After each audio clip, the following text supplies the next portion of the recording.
А, это мне дали эти змагары. Еле мы с Азаронком ноги унесли в тот день. Здравствуйте, господа и ламы. Я Казимир Ностальгиевич, выдвинутый член в пучины внутренних хитросплетений и внешних раздражителей. И вещаю так, как оно есть, как пить дать. Отвечаю. Слушайте, сегодня одни книжку не тех цветов в этих электричках читают, а завтра, не дай бог, захотят ворваться в кабину к машинисту. Да отвесить ему там оплеуху, а потом еще дать указания или пригрозить, и что тогда? Развернут поезд и помчат, упаси Господь, в сторону Дома правительства. Жуть! Это же не дай бог. Начитаются всякой этой дребедени от этих так называемых ауторов, мятежников, подрывников спокойствия. А потом одному что-нибудь в голову тюкнет, и эта кучка умников подорвется и пойдут крушить. Такого не будет, пока мы во главе. Читать где ни попадя, и что вдумается, никто не будет. Что это такое? Где сел, там и читаю. А еще и вслух. Ну, ребята, вы на нас не обижайтесь. Но бездумные строчки гонять оболваненными глазами сейчас будете строго по билетам. И не проездным, а читальным. В конфетке библиотеки, под чутким надзором. Хватит этого баловства. Всему есть предел. Я всего раскрывать не могу, но у нас выработаны специальные маршруты передвижения для крестьян на случай военного положения, до которого могут довести эти бузатеры-альтернативщики, дабы не пересекались работяги. Те же мазовцы с трактористами, коммунарщики с этими комбинатовцами и прочее плебейство. Чтобы не было у них там соблазна распить, где какой драни за углом, и пойти дебоширить, мешать нормальным людям спокойно жить. Обмотаем проволокой, повырываем руки. Он должен уйти оттуда, как минимум, без рук.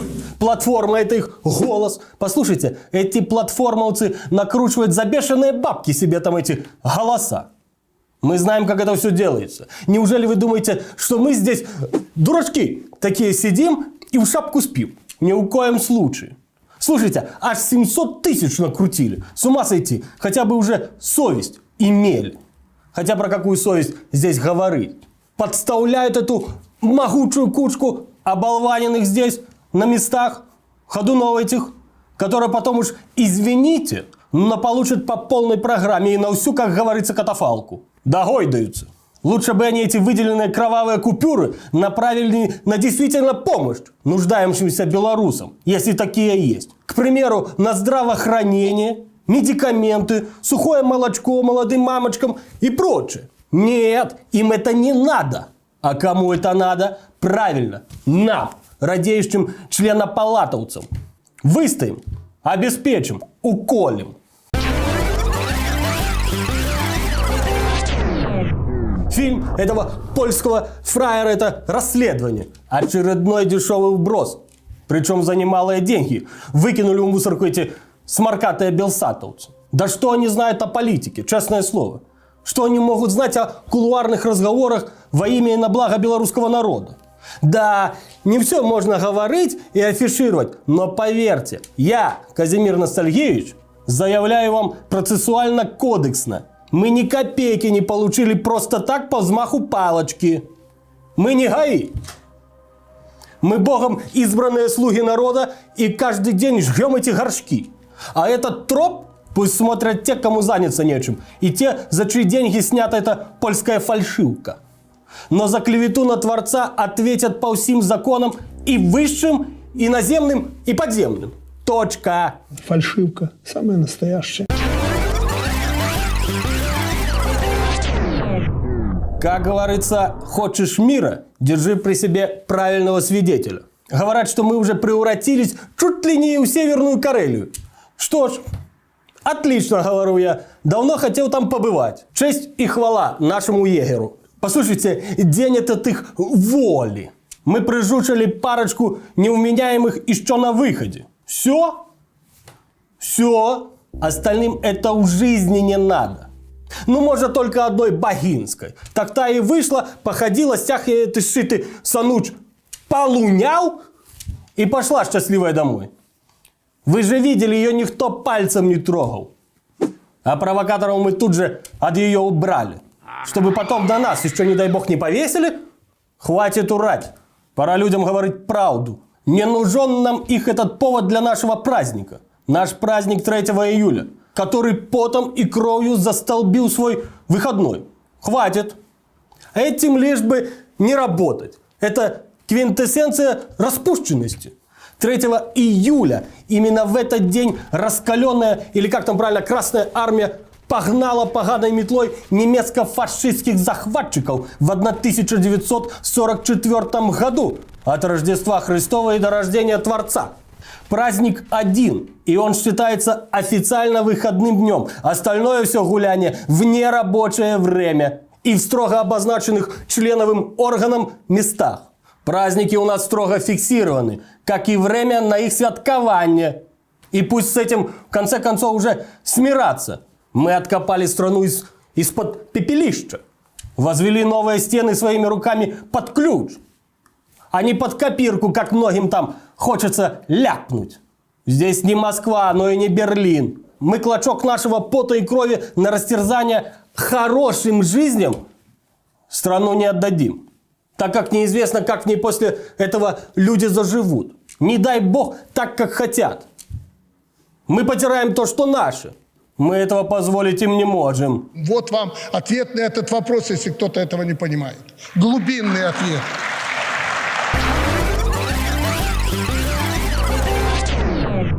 Евровидение, слушайте, это развлекаловка. Придумали американцы, как деньги доить с европейцем, прикрываясь народной творчестью. Мы туда никогда и не хотели отсылать своих людей в этот мировой спор, кто лучше.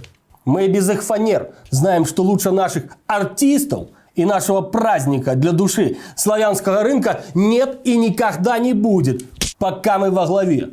Слава богу, слушайте, не придется нам подвергать риску и перегрузкам в самолетах наших певцов.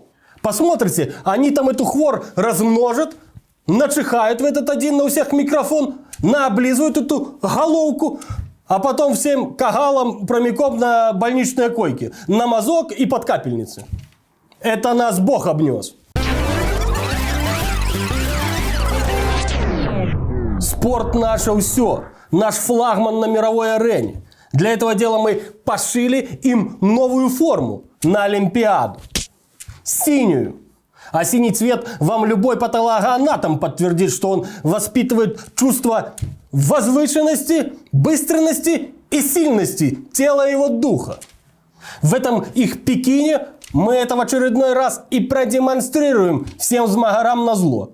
А то уже засковытали тут вечно ноющие, что синий цвет якобы повышает утомляемость. Но это они плявузгают, лишь бы мы не победили.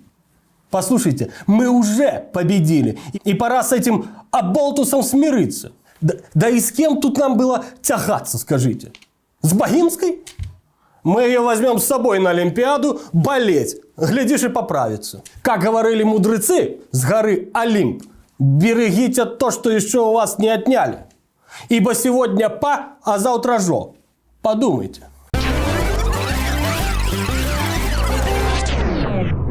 Вот кто собрал людей у выходные, так это не их, это агитационные латушки, Тихановская и прочие Франки, Ганки и Франтишки, а Сергей Жуков, простой мальчишка с российской провинции. Вот вам и наглядный пример любви, доверия и сплоченности. А все почему? Потому что он в школе был отличником. Учился хорошо, а не шатался по улицам. Улицы людей разнят, а арена объединяет. Это зараза опять ко мне пришла. К слову, их этой творческой деятельности столько же лет, сколько наш президент во главе. А люди их любят до сих пор и по всему миру. Вот вам и правда матка без лишних ассоциаций, параллелей и намеков. А потому что петь надо вживую и прямиком своего зрителя.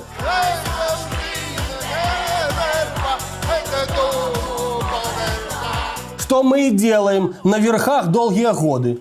Всего доброго. Не прощаемся.